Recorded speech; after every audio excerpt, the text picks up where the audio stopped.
So I was thinking, there's a few things that I've said in my videos, but I've never made a really long video about it. The most dangerous thing in southern beekeeping, what is it? And I can tell you that it's probably not what you think. It's one of the things that is basically the great equalizer in southern beekeeping, that no matter what, we all have to deal with it, and it can strike when you least expect it, but the more you know, the better.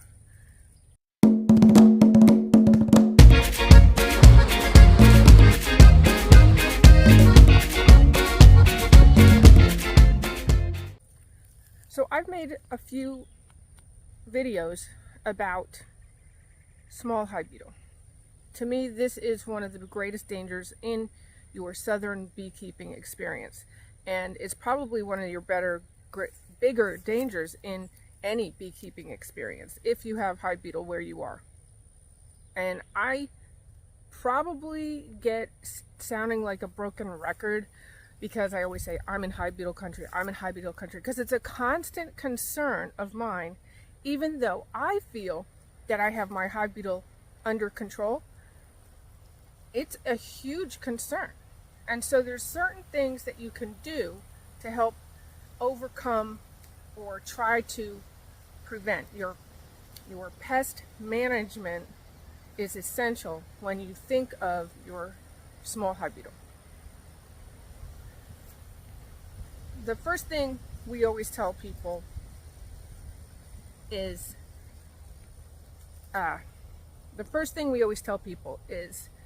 your population, and population is key. Can a large hive be overcome by small hive beetle? Yeah, more than likely, but it's probably because you have gone queenless or there's something else going on. But the hive beetle is a real opportunist, and they can reproduce so quickly that the hive just collapses. And it's not so much that maybe they killed your bees. Your bees absconded because they made the environment absolutely disgusting. The other thing would be population and then placement. Placement is basically in the sun. You want to put your hives in dappled sunshine to full sunshine. I have very hot weather, and I prefer not to put it in full sunshine, but I do. And I do have hives in shade to more shade. But as the year progresses, I know that I have to move some of my hives, which are generally nukes at the time, from that shade to a sunnier location. The hive beetle is very active in the shade. And you have to understand that, for me, in my experience, hive beetle loves that pine mulch that, under the pines. Anything that they can hide under once they drop out. And here's another thing to consider. You say, oh, I don't have hive beetle.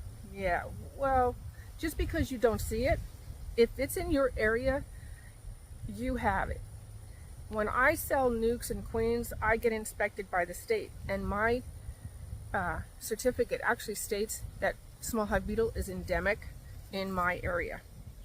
So in the south, where we have heat, humidity, those two things, the hive beetle just love it. So I'm going to show you a few things that I do and use to help push back that pest and make it where I can still be a beekeeper. This is basically my IPM of physical traps for the small hive beetle.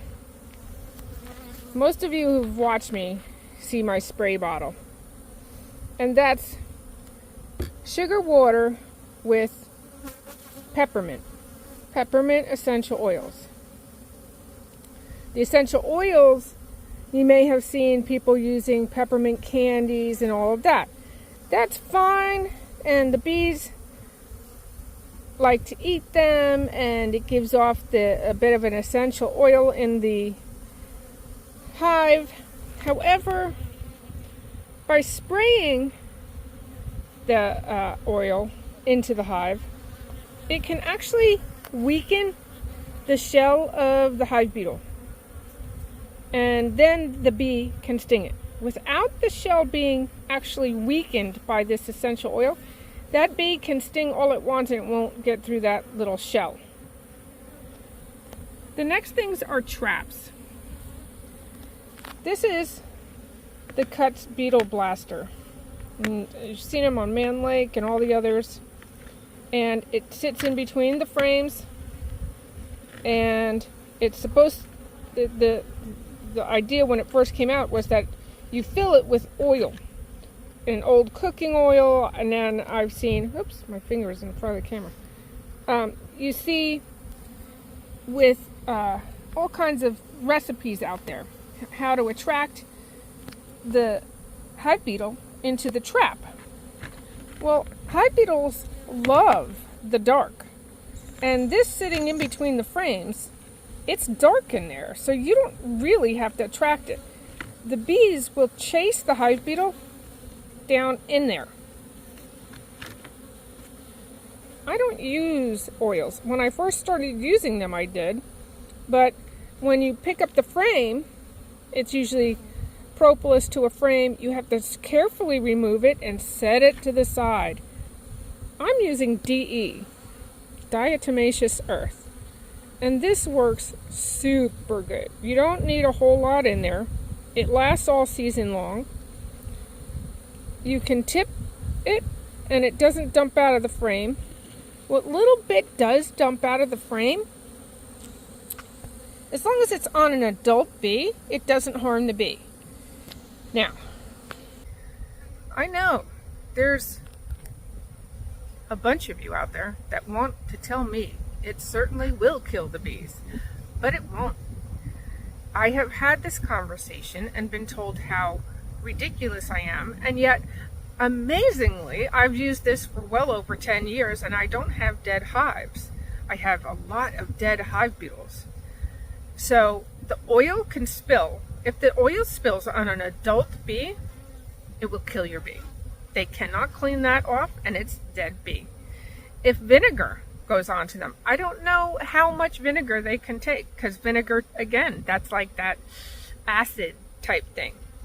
DE, which is diatomaceous earth, not only does it dry out the carapace of, or the shell and everything of the hive beetle, if it goes down onto a adult bee, because she has fur, it doesn't bother her. She does not die. Now, if the DE goes and blows into and all over, I want to hold the camera differently. If the DE goes down and goes down into the larva, yes, that larva will die. And as far as you are concerned, the beekeeper, the human, you should always be wearing a respirator, some type of mask, because it can get into your lungs and you won't have a good time. DE is edible, even for humans. But for this application, you want to wear your apparatus, cover your mouth and your nose, and fill it. When you use DE in these traps, and some people say the other traps are definitely cleanable. This is the Beetle Blaster. There's a Cuts Beetle Blaster. Cuts is the guy that developed it. And I like to take them to a 5-gallon bucket and dip, and everything floats out, cleans out, and I run them again. We also have used a air hose on it from one of those pneumatic kind of tools. You just blow it out. Again, that's a respirator. You shouldn't do it without your respirator on. This is the same trap, only I got it on one of those cheap sites. Works just the same, and it's probably about 1/3 of the cost. So you can get them cheaper. One good thing about this, and Mr. Cutts, who developed it, also said, so here it is, it's up on the frame. The beetles like to crawl up under here. When you go into your hive, take your knife, drag it across, and that will kill the beetles underneath. So the trap is on the bottom, and the trap is on the flange here that can kill the beetles. Excuse me, yikes. Use it both ways. This is more of the cassette. I haven't used these much. I haven't had much luck with them. I have about 4 or 5 of them. Again, I put DE in them. They can slide in the bottom. Don't put roach bait in these traps. That's just nonsense. Again, you know, if you want to eat your own food, why are you poisoning it? I don't like roach bait anywhere in the house, let alone in my honeybee hive. But this trap is pretty interesting. It closes up and they go in, and again, it's the dark space. The dark space is where the hive beetle is going to go. These traps are essential. And one of the things I've noticed is the bees tend to learn what these are for. Don't go in, put it in, and say, oh, they're not working. Put them in, let the bees learn them. They'll learn to push those beetles into them. One of the things you got to understand is that these bees learn, and they're really smart. And the idea with hive beetle is that they're always in your hive.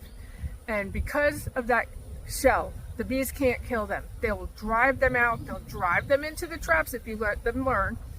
And the other thing is they make their own prisons for them.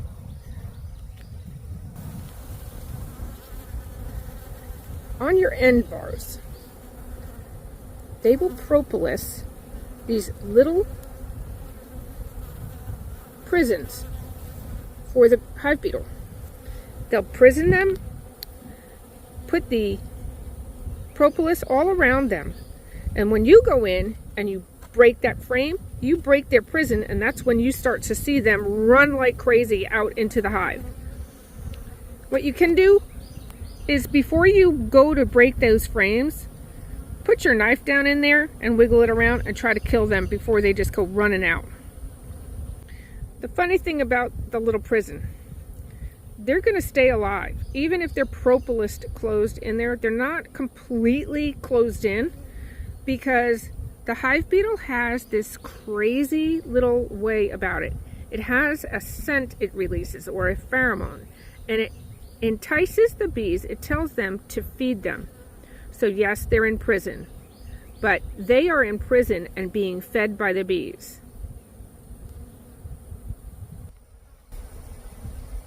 Doesn't that suck? That sucks. I thought my bees were smarter than that, but it's a crazy thing that nature does. So the bees propolis them into their little prisons and feed them.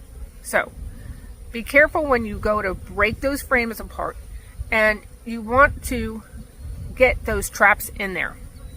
When I first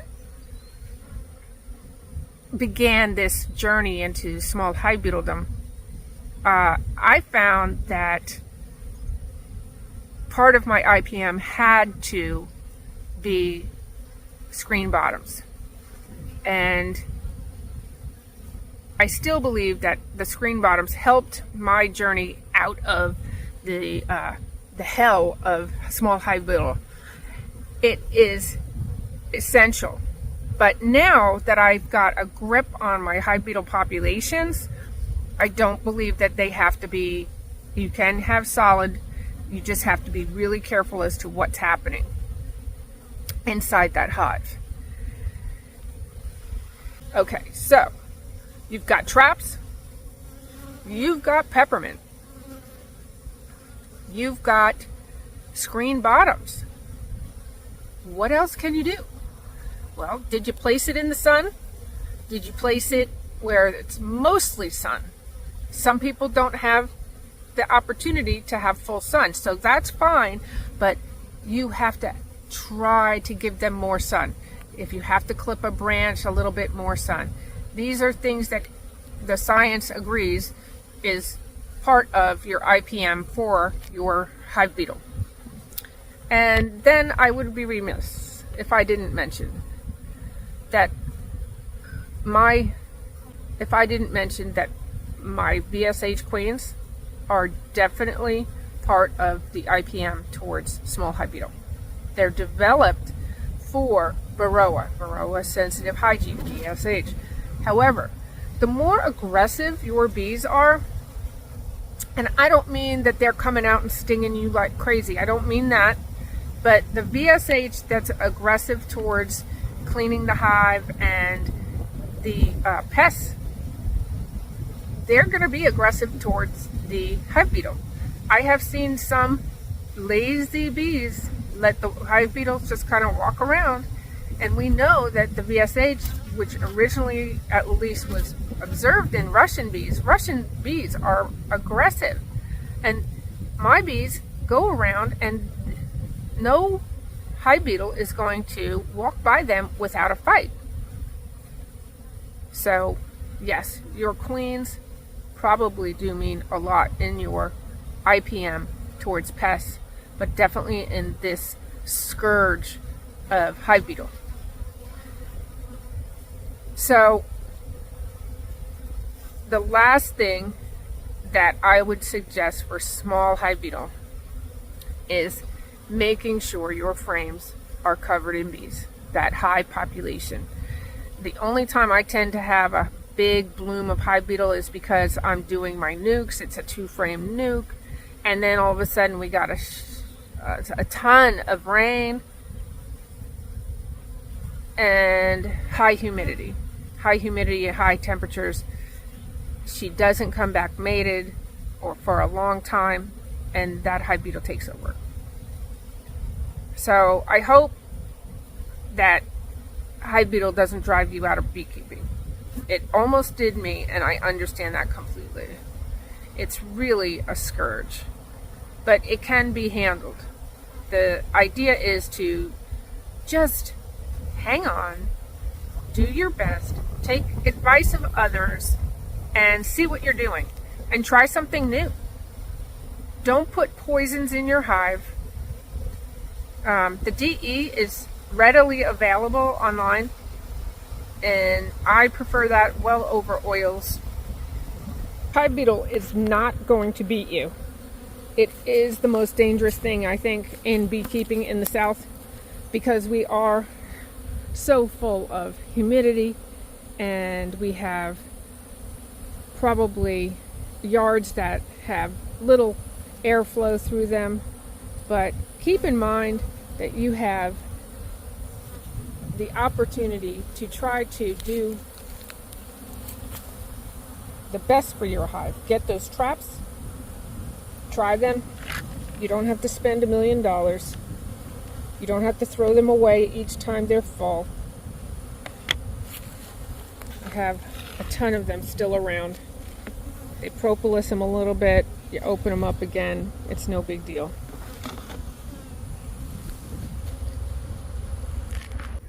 Yes, hive beetle is dangerous to your hive. Don't freak out. You can do this.